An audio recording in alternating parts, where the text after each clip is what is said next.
Sige. So good morning everyone, no. Andito na naman po tayo sa ating farm. So ayan, sobrang dami ng ating mga pato na, no. Ito yung mga bagong pinakawala sa may kulungan. Medyo malalaki na. Siguro abot na yung 1 kilo yung isa. So shout out to, no. Ang gusto daw niyang mag shout out itong batang paksit. So ito na Oy. Ayaw, kimako na. Ano masasabi mo? No. Ay, so shout out niyo yung kuan mo. Pants.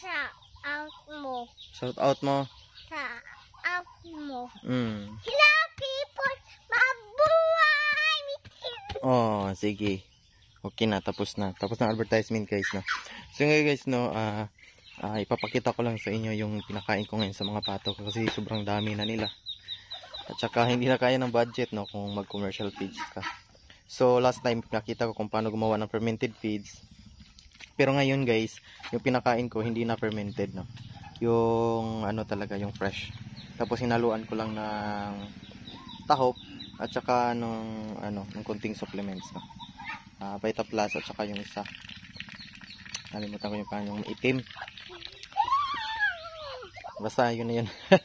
So yung napansin ko, guys, no, kapag pato, malakas silang kumain kapag fresh compare sa fermented. Okay, base lang sa na-obserbahan ko. So ayan, no. So isa na napaka-healthy yung mga pato natin. Ito yung maliliit, bagong lang yan. So sa sobrang dami nila, mapapagasto ka talaga sa pagkain, no? Lalo na kapag pato, sobrang lakas kumain compare sa mga manok. Kasi yung mga pato, guys, kain lang ng kain yan. Halos parang walang kabusugan yan sila, no. So ayan, may mga aso na gusto rin kumain sa pagkain ng mga pato. So ayan, yung ginamit ko diyan is yung ng katawan ng puno ng saging. Kuhan kita, baboy. Ay, sobrang ingay ng bata dito.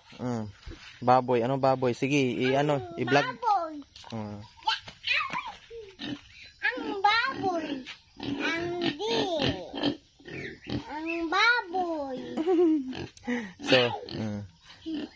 So ayun na nga, guys, no, mixtra pa yung bata. So that's all for today, no. Hindi na ako makalitok. Nabubulol.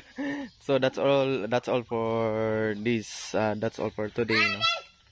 So ayan, pinakita ko lang sa inyo yung pinakain ko sa mga pato ko. Ayun, no, sobrang dami na nila.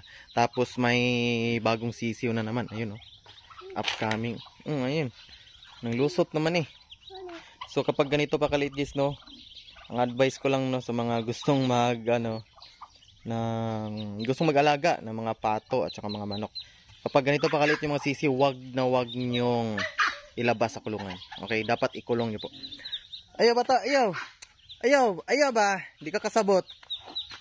Ay, hindi kasabot. So that's all for today, guys. Bye.